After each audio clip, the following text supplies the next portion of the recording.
A car accident had happened. Sergeant Grant and her daughter May were stuck in a traffic jam caused by malfunctioning traffic lights. They soon realized it was a tsunami that took out the pier. Athena started helping with the pileup, assisting people who were more concerned about getting insurance reports than their own safety or anyone else's. Then Athena found a woman named Vicky who was stuck in her car, bleeding heavily from a puncture in her neck. She called May over to help put pressure on the wound, while she ran to grab a first aid kit from her cruiser, but because of the tsunami, water started rising through the sewers, and with a downed power line nearby, the street became dangerously unsafe. Suddenly a man stepped into the water, got electrocuted, foamed at the mouth and collapsed. At that moment Vicky began to lose consciousness. May yelled for Athena. Athena quickly shouted back, telling her not to get out of the car. The ground was too dangerous, so May and Vicky stayed trapped in the car. May kept talking to her, trying to keep her awake and sitting upright. A girl calling 911 finally got through and handed the phone to Athena, who urgently requested a DWP crew. But because of the ongoing disaster, it would take about an hour for them to arrive. May continued talking to Vicky, begging her not to lie down. Athena called a fellow officer to request backup.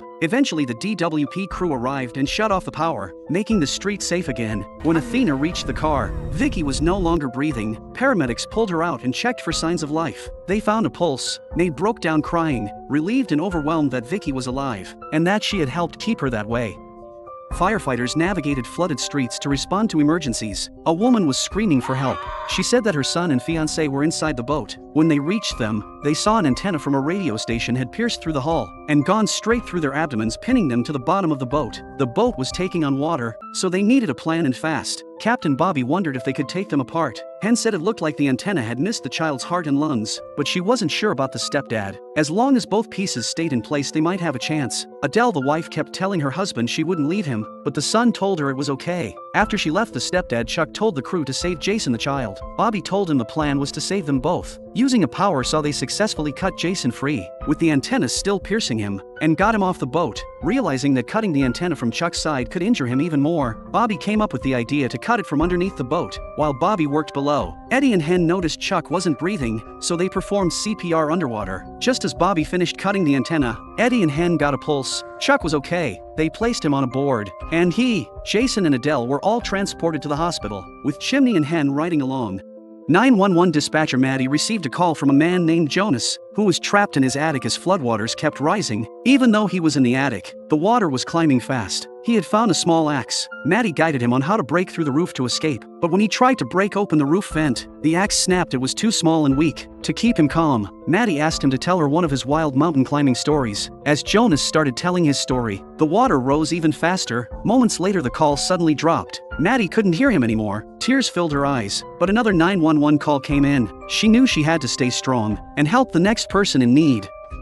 Max and Stacy were on the brink of divorce when they went to the Santa Monica Pier, the same place where they had gotten engaged 5 years earlier. They got on the Ferris wheel, hoping to end on a high note. Stacy wanted Max to sign the divorce papers, but Max was still holding on to hope that they could rekindle their love. Soon alarms started going off. A tsunami was coming. Everyone panicked. The wave hit and shook the Ferris wheel. Max hit his head and glass shattered. Firefighters quickly arrived at the scene. Stacy was calling for help because Max was in bad shape. His head was bleeding, and he was barely conscious. He couldn't even feel anything. But they were stuck at the very top of the Ferris wheel. Eddie began climbing the wheel to reach them, while Bobby helped evacuate others and coordinated the rescue. Eddie gets to Lena, another firefighter, and helps her get people down. Together, Eddie and Lena finally reached Max and Stacy. The wheel started shifting again, a sign it was about to collapse. Eddie radioed Bobby and said they could lower one person, but the other had a possible spinal injury, and they'd need a helicopter for the lift. As Max was being secured onto the backboard, Stacy told him there was still hope, that he was going to fight. Max started to move his fingers. He said he could feel something again. Then he asked Stacy for a pen, so he could sign the divorce papers, saying their marriage was a disaster, but a beautiful one. Max was lifted up to the helicopter. The last of the survivors were helped off the Ferris wheel and onto rescue boats. Just then debris came, and the Ferris wheel started collapsing. Eddie and Lena jumped into the water just in time, and swam to the boat where Bobby was waiting. As they were getting away from the Ferris wheel, it finally toppled over behind them. During a fire rescue, Anton shouted out a name just before he passed out. The firefighters thought he was calling for a pet, and they actually rescued a cat. But when Anton woke up, what he said shocked firefighter Buck. Oh, thanks, Dr. Linus. That's Hoover. Oh, thank God.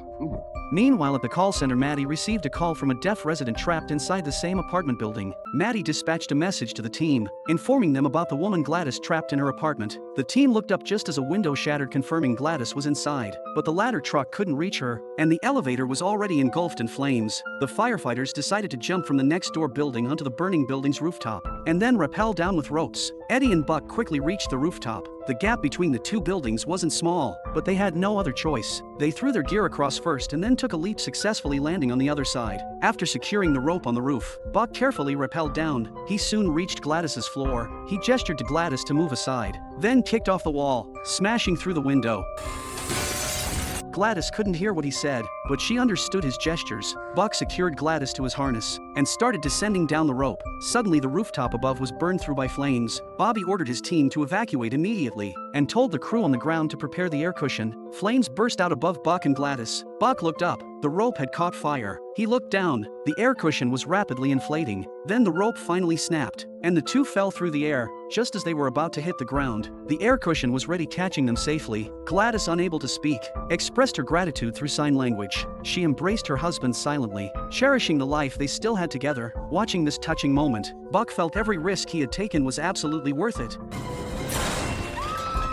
On the set of a cooking show, a nitrogen whipped cream bottle suddenly exploded. The metal nozzle shot directly into Chef Morris's chest. Before anyone could react, Maurice blacked out and collapsed. The crew immediately called 911, and paramedics quickly arrived at the scene. Woman told them they had tried putting pressure on Morris's wound, but he was still bleeding heavily. The paramedics checked Maurice and found his breathing was shallow. His heart rate was dropping rapidly, and he had abrasions on his head and face. Due to the force of the impact, his ribs were likely broken. Hen cut open Morris's shirt to examine the wound, but the most dangerous issue was the metal nozzle buried deep into his chest, just inches from his heart. They urgently loaded him into the ambulance, but Morris's blood pressure was still dropping fast. The closest hospital was 7 minutes away. Too far, even if they pumped him with fluids. Hen quickly realized the nozzle likely tore Morris's aorta. She decided they needed to perform an emergency thoracotomy in the ambulance. Chimney immediately panicked, reminding her that by protocol, that procedure was strictly for surgeons. But Hen knew Maurice wouldn't survive the trip if they didn't do it immediately. While they debated, Maurice suddenly went into shock. There was no time left. Hen made the call she was doing the surgery. Chimney reluctantly agreed and assisted. Hen cut into Morris's chest, then plunged her hand directly into the cavity. After carefully feeling around,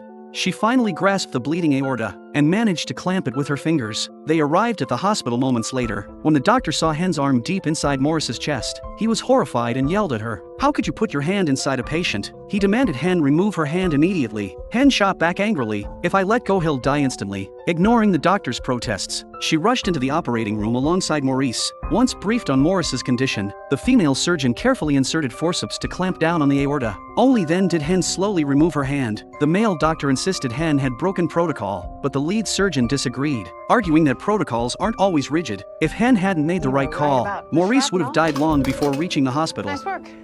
Firefighter